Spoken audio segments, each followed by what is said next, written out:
Today we're taking a look at these NBA matches, which are happening on Tuesday, December 27, 2022, and giving you match breakdowns, betting tips and predictions in general on these games. Welcome back to High Stakes. Before we dive into our video, don't forget to subscribe and push that notification bell to get notified as soon as we release these sport prediction videos. Also, check out our perks and join the High Stakes membership. Joining the High Stakes membership is easy, is cheap, but it will help a lot in the growth process of this channel. Plus check out our Patreon in the link down below if you want access for our premium picks. Our Patreon is a way for us to help you improve your chances of making more money. Multiple plans are available for each and every one of you. Stop wasting hours of your time searching for bad betting predictions that ends up costing you a lot of time and money. Join the High Stakes Patreon now and get the best betting picks.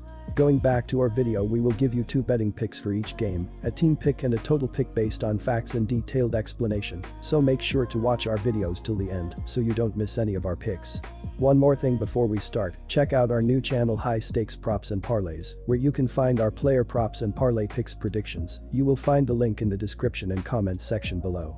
Atlanta Hawks vs Indiana Pacers. The Hawks stepped onto the hardwood against the Pistons and notched a win by a score of 130-105 in their last contest.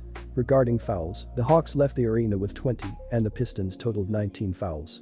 They buried 9 out of their 33 attempts from beyond the arc. Detroit ended up shooting 75.9% at the charity stripe by making 22 of their 29 attempts. On top of that, Detroit pulled down 43 rebounds, 9 offensive, 34 defensive, and earned 8 blocks. Detroit recorded 17 assists and had 7 steals in the game. Regarding defense, Atlanta allowed the other team to shoot 41.1% from the floor on 37 out of 90 shooting. They also recorded 30 assists for the game, as well as forcing the opposition into 14 turnovers and getting 10 steals. Concerning pulling down boards, they collected 48 with 8 of them being of the offensive variety. When they shot from the charity stripe, the Hawks buried 20 of their 24 shots for a percentage of 83.3%. Atlanta ended the contest having earned a 53.3% FG percentage, 49 out of 92, and converted 12 of their 34 shots from downtown. Dejounte Murray is a guy who was a contributor in the matchup. Murray finished the contest at 55.6% from the field and also distributed 5 assists. He played for 37 minutes and also snagged 3 rebounds. He accounted for 26 points on 10 out of 18 shooting. When they last stepped on the court, the Pacers walked away with a victory by a final of 111-108 when they played the Heat. The Pacers earned 34 defensive rebounds and 9 offensive boards for a total of 43 for this contest. They also coughed it up 16 times, while getting 5 steals in the game. The Heat earned 13 fouls for the matchup, which took the Pacers to the free throw line for 14 attempts. They were able to make 10 of those for a clip of 71.4%. When the final whistle was blown, the Pacers ended up shooting 40 for 83 from the field, which had them shooting 48.2%. The Pacers permitted the Heat to convert 41 out of 95 attempts from the floor, which left them with a rate of 43.2% for the contest. They wrapped up this game 39.4% from 3-point range by going 13 out of 33 and ended up going 13 of 14 at the charity stripe, 92.9%. In regard to how they rebounded, Indiana permitted Miami to snag 38 overall, 13 offensive. I am going to take the Pacers ML, as I see them being the better overall shooting team and they have the home court advantage. According to dunksandthrees.com, the Pacers have the 16th highest adjusted offensive rating and they are holding their opponents to the 12th lowest shooting percentage from the field. They will continue to contest shots throughout this game and keep the Hawks from scoring enough points to win this game outright. The Pacers are also scoring the 13th most points per contest and they have the 9th highest team 3-point shooting percentage. They will efficiently score throughout this game as the Atlanta Hawks won't be able to slow them down. Atlanta is surrendering the 19th most points per game and they are allowing the 17th lowest team shooting percentage. The Pacers will find consistent shots throughout this game and I expect them to take advantage. Indiana has won back-to-back games and they can get extremely hot from behind the arc. They are also holding their opponents to the 12th lowest shooting percentage from the field. The Pacers will make it difficult for the Hawks and they will slowly pull away. Our first pick is the Indiana Pacers and take the money line at home. Atlanta enters this contest with a record of 17-16 for the campaign.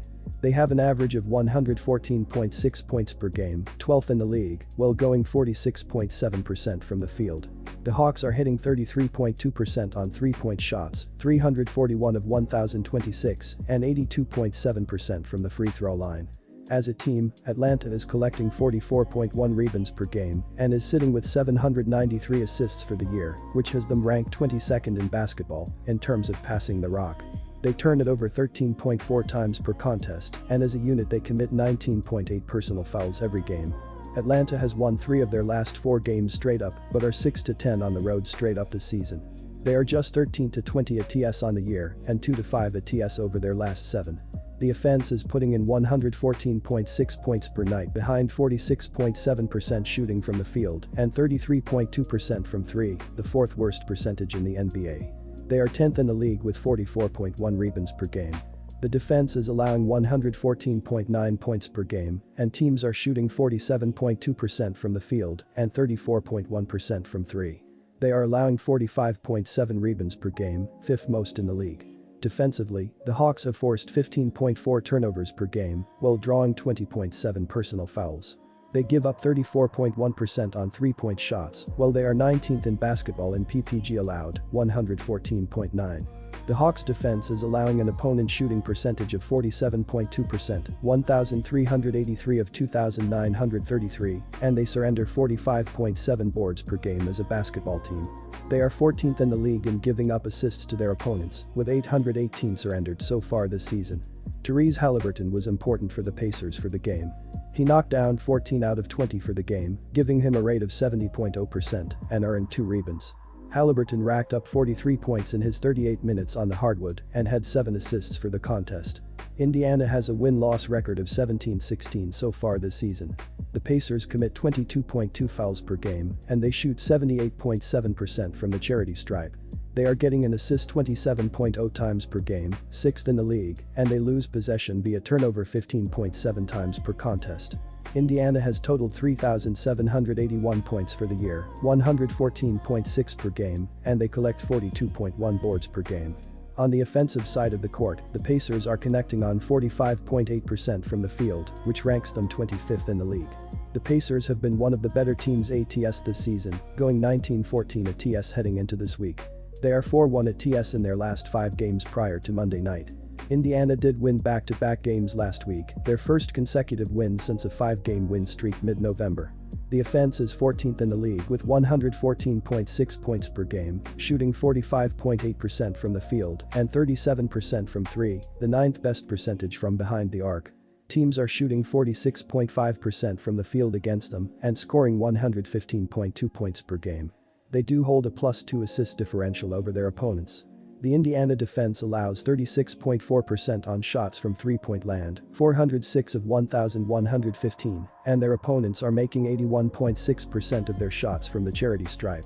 They allow 24.9 assists and 45.8 total rebounds per game, which is ranked 14th and 27th in basketball.